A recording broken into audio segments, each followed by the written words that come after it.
Greetings, YouTubians, and welcome back to Wayne's Sharp World, where today we're going to be taking a look at the Alliance Designs Mini Slim Pickins. Now, before I go any further into this review, I'd like to thank you guys for tuning in today. If you like what you see, please do me a huge favor, hit that subscribe button, follow along, and I will continue to bring you the content.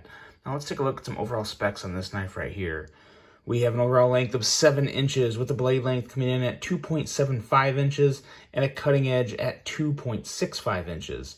We have a blade width of 1.19 inches, with the blade thickness coming in at 0.13 inches. This blade material is Elmax with a very unique sheep's foot style blade, a very nice hollow grind, a handle length coming in at 4.25 inches, and a handle thickness coming in at 0.53 inches. The handle width on this guy is 1.13 inches, and the handle material on this guy that's the real showstopper.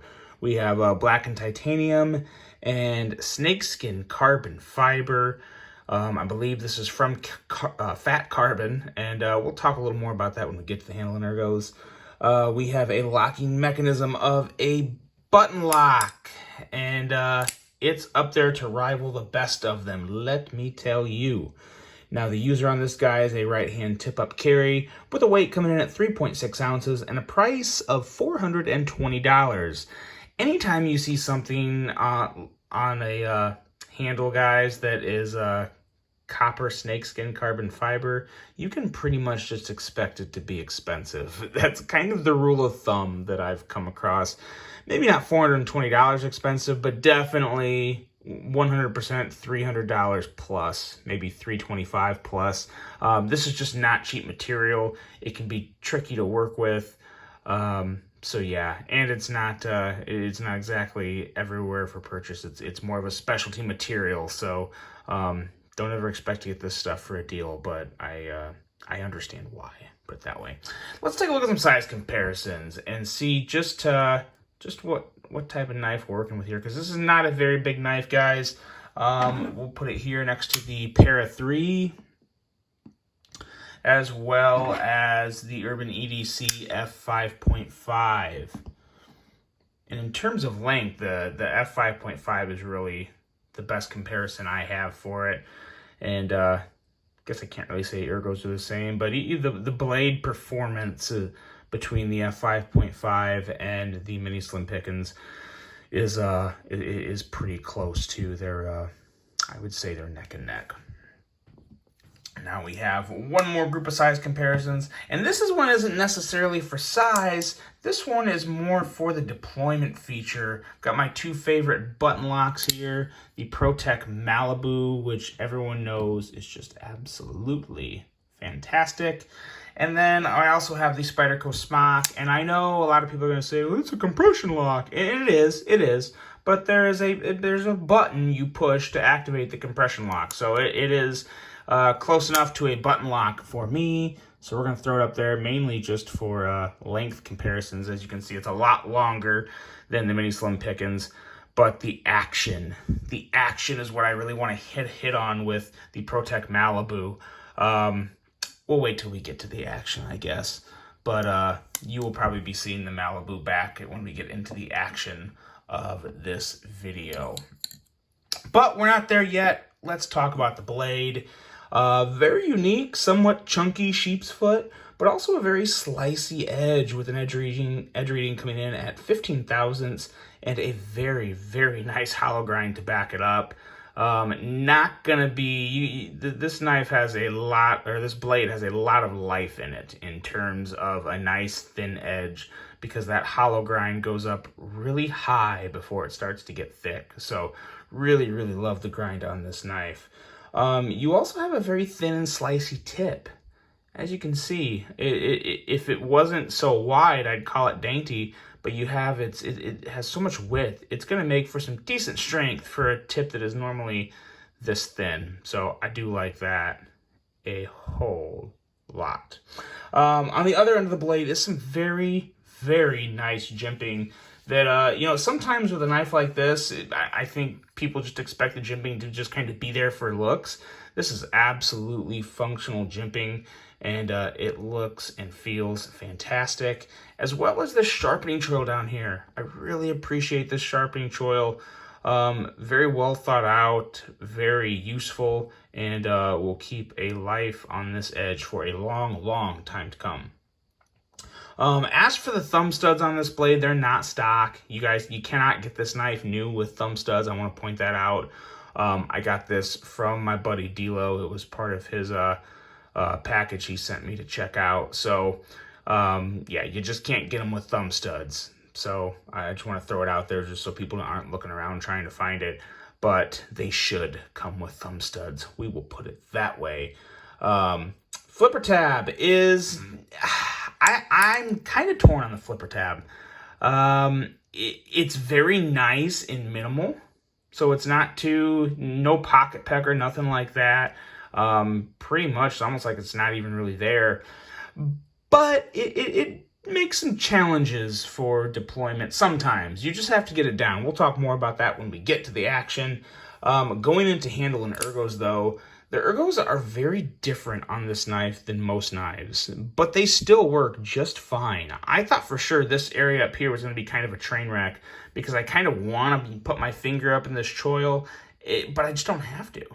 I tell you, there's something really comfortable about this grip right here. Putting your finger over this front area. It's not a choil, it's just the top of the handle, I guess. Obviously, your thumb back there on the good jimping, and then your three fingers wrap around this, and you have a nice, solid, secure purchase that to do really a lot of good work with this knife. There's no way this is slipping out of my hands, guys. Not like this. And if you really wanted to, you could go back and kind of go like this, but then you have your pinky finger kind of halfway wrapping around the handle, at least my hand. So I really do prefer this, and I'm good. I'm good with this right here. I've got no complaints. I don't need, 7 different ways or even 3 different ways to hold the knife. Usually there's going to be 2 positions I will hold the knife in. A very choked up position where ideally I'm using some type of a choil to be right by the blade, and then just your regular, kind of pulled back grip like this. This knife, to me, this doesn't really feel great. I would probably never do this unless I had to, really maximize the use of that blade, so I would move it back in my hand.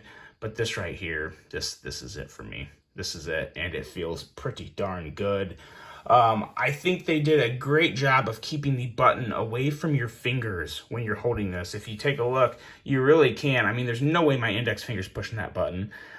There's no way I'd ever have my thumb here. I just wouldn't do that. So they did a good job. They really thought out the placement of the button and put it in a good spot. The pocket clip is absolutely fantastic in terms of ergos, but keep in mind, this is going to ride high in the pocket. Now, I don't mind a knife that isn't deep carry, but this is kind of high. It's kind of high. I wish... Well, I don't know. It's more personal preference, guys. Would you rather have this much of the knife showing, or would you rather have that much of the knife showing? Could have been done either way if they'd designed a different clip. But regardless, I don't really have any huge issues with it personally. Especially when you have snakeskin carbon fiber. It's like, I kind of want that to poke out of my pocket and show off a little, because it's just amazing. It really is easily one of my favorite handle materials. So I'm okay with the clip, and it really is great when it comes to ergos and pocket retention and everything. It's surprisingly no huge issue getting this over my pocket hem, but again, keep in mind, that was my pocket hem. Some kind of thin hem, so it didn't really have a big bulge to go over. But keep in mind, if you have thick pocket hems, that could potentially be something you have to look at, because it doesn't have the most ramp in the world. But they do that, of course, to feel good in your hand when you're holding it, and they definitely achieve that. This pocket clip pretty much disappears in your hand, so I love that a whole lot. Now let's talk a little more about this fat carbon copper snakeskin carbon fiber, because it really is gorgeous. I personally wish this was on more knives. Every once in a while you see it, but it's really not, even like special editions, you don't see it that much. They use the other fat carbon, different types of fat carbon. They'll use either the dark matter or the, it has more of like, the green is called like jungle. I can't remember the actual name of that model line of carbon fiber, but there's 2 other models from fat carbon that most places will use over the snakeskin. And it's kind of a shame because I really do love the snakeskin. Sure hope to keep seeing it on more models because eventually I will buy one. But until then, I can just appreciate this one. But I really do appreciate it. I think it looks absolutely fantastic. Super, super smooth, flawless carbon fiber too, especially with something like this. It wouldn't be surprising to me to see a blemish, but I don't see one blemish as I move my finger along the scales. It just feels smooth as aluminum. I mean, this part here feels just as smooth as this part up here in the titanium. Really is just fantastic. Going into the action now, because this, as much as I like the looks of this knife, the action and fidget factor is really what it's what would make it keep it around if I had this knife in my collection, because it is absolutely from acoustics to actual fidget factor, it's one of the best knives I've ever handled, and I really mean that. Now, I will say these thumb studs have a lot to do with it, so you know, take this with a grain of salt, guys, because the ones you would buy, you would have to send it to a modder to get those thumb studs added. I believe this was done by Motobite on Reddit. So there's someone to keep in mind if you do want to get this done. Maybe he could do that for you. I don't know Motobite. That's just who Delo used to do this. But anyway, yes, Motobite on Reddit is the guy who put the thumb studs on this. And he did a really good job. He did a really good job because they work just fine. It feels great. Very, very smooth. Love middle finger flicking this knife.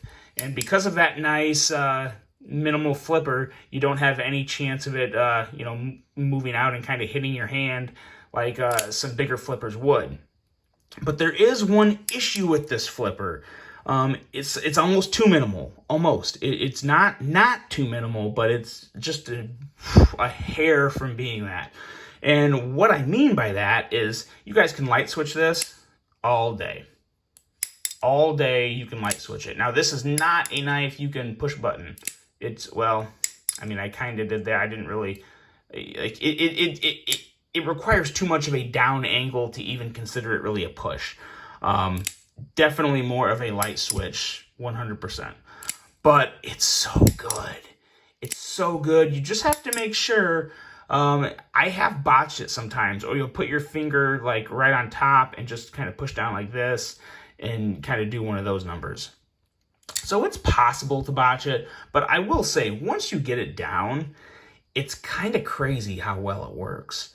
That was my biggest reservation about this knife before I got it was, oh my God, how is that flipper tab going to work? But it kind of uses the downward motion and the kind of like the leverage it generates and the whole design of the flipper and the inside of this portion of the blade here.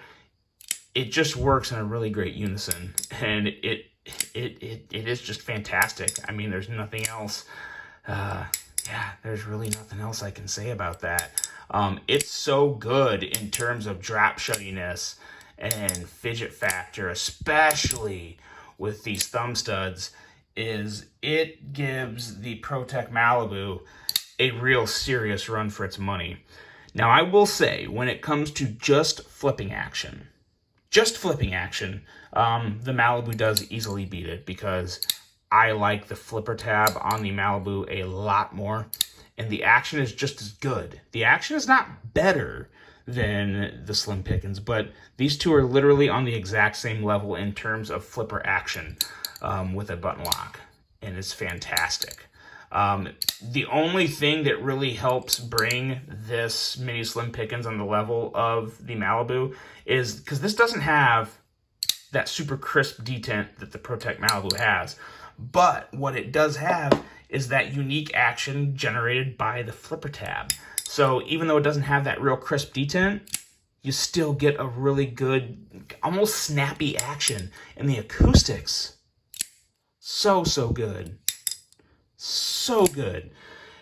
Guys, this knife is really so unique. It is a joy to carry, a joy to handle. Definitely one I may be looking to pick up myself in the future. I will absolutely be getting thumb studs put on it if I do. But regardless, this is just, it really is a fantastic knife in terms of quality, build, action, aesthetics. There's really nothing I have to really pick apart about this knife. If I changed anything about it, it would be something with the pocket clip, but I don't even know what that would be yet because, like I said, it feels so good in hand. I'd almost be scared to change it because it feels great. I care much more about the ergos of a pocket clip and how it feels in hand as compared to exactly how it rides in the pocket and certain things. I mean, obviously, you know, there's a limit to everything, but this is still pretty good the way it's done. Guys, overall thoughts on this are extremely positive. I know it's expensive. It's not going to be in everybody's price range. A lot of the times, $420 isn't even really in my price range, but it really is one to where if you wanted to drop $420 on a knife, it is absolutely 100% one I would recommend. An absolute joy, a fidget beast, a very effective slicer. You really can't go wrong, and it looks super unique. That's the Mini Slim Pickins, guys. Let me know what you think. Would you pick one up if it was in your price range, if you had that kind of money to drop on it? I do think it's one of the better looking knives I've come across in quite a while. So hope you guys enjoyed this one. Hope you have a fantastic rest of your day. And until the next one, I'm out.